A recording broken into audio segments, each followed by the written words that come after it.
Have you ever wondered in the middle of the night, could the exciting robberies we see in movies one day be real? Yes, in fact, and this is what happened with the Louvre Museum. Welcome to Midnight Reflections, where curiosity never sleeps. Now, let's find out. Where curiosity never sleeps. Sunday morning, October 19th, 2025, 9:30 a.m.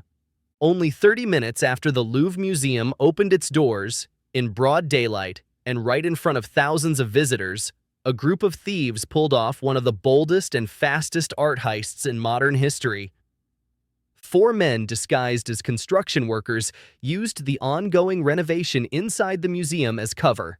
In less than 7 minutes, they managed to break into one of the most secure buildings on Earth, steal treasures beyond imagination, and vanish into the streets of Paris on motorcycles.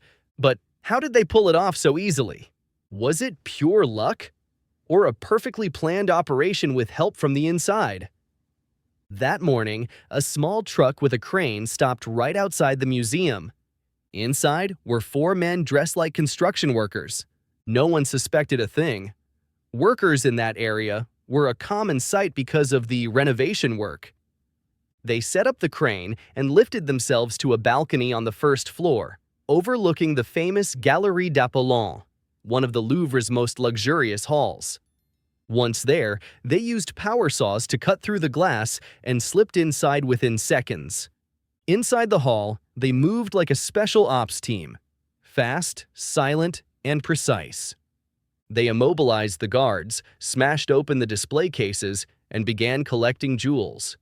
In less than 7 minutes, they grabbed 8 priceless artifacts and escaped the same way they came in, disappearing into the crowd outside. During the escape, one piece fell, the diamond and emerald crown of Empress Eugenie. It was later recovered during the investigation. The stolen items included 8 rare treasures, among them an entire jewelry set belonging to Empress Marie-Louise, wife of Napoleon Bonaparte II, a necklace and earrings adorned with emeralds and diamonds. Another piece, a ruby set that once belonged to Queen Hortense and later Queen Marie-Amelie, was also taken, including the crown, the necklace, and a single remaining earring. As for Empress Eugenie's collection, it featured enormous brooches and a breathtaking tiara encrusted with more than 1,900 diamonds and 212 pearls. From the very first moment, investigators knew this was no random robbery. Every detail pointed to precise planning and deep insider knowledge of the museum's layout and security system. Experts believed the gang had studied the site for weeks, maybe months, timing exactly how long they could act before the police arrived. Even the tools, the crane, the saws, were carefully chosen for this mission. What's even more fascinating is what they didn't steal. The Mona Lisa, arguably the most famous painting in the world, was just 250 meters away. They ignored it completely. This proved the thieves came for one thing only: jewels that could be dismantled and sold quickly. And that fueled one theory: someone from the inside must have helped.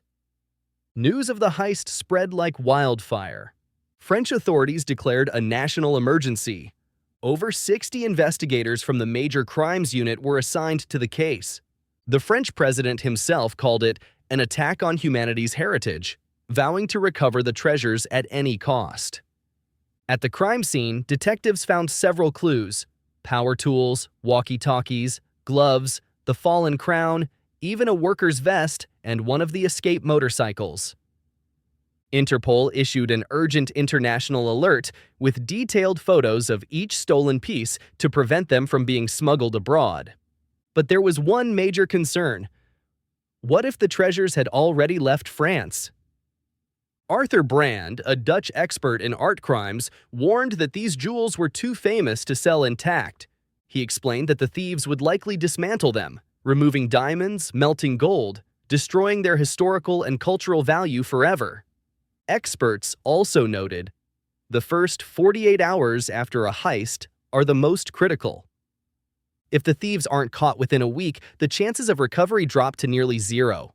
So, how did they know so much? The exact timing? The jewelry locations, even the glass thickness of the displays? American crime analyst Larry Lawton, himself a former jewel thief, said it plainly. No one could execute a job this perfect without help from the inside. Investigators began reviewing staff records, focusing on employees with access to the Galerie d'Apollon. Meanwhile, the Louvre Workers' Union revealed that security guards had repeatedly warned management about weak points and understaffing, warnings that were ignored. The Louvre heist became a global wake-up call, proof that even the most prestigious museums aren't untouchable. France's Minister of Justice admitted the country's image had been shaken. Security systems across major museums were reviewed, and experts proposed new solutions. From storing rare jewels in underground vaults, to linking visitor access to personal IDs like passports to prevent long-term surveillance or infiltration. In the end, the Louvre heist remains one of the most thrilling crimes of the century. A masterpiece of precision and daring, executed in just 7 minutes, but remembered for decades to come. Now you know. Got more midnight questions? Drop them in the comments. Stay curious, and I'll see you in another Midnight Mystery.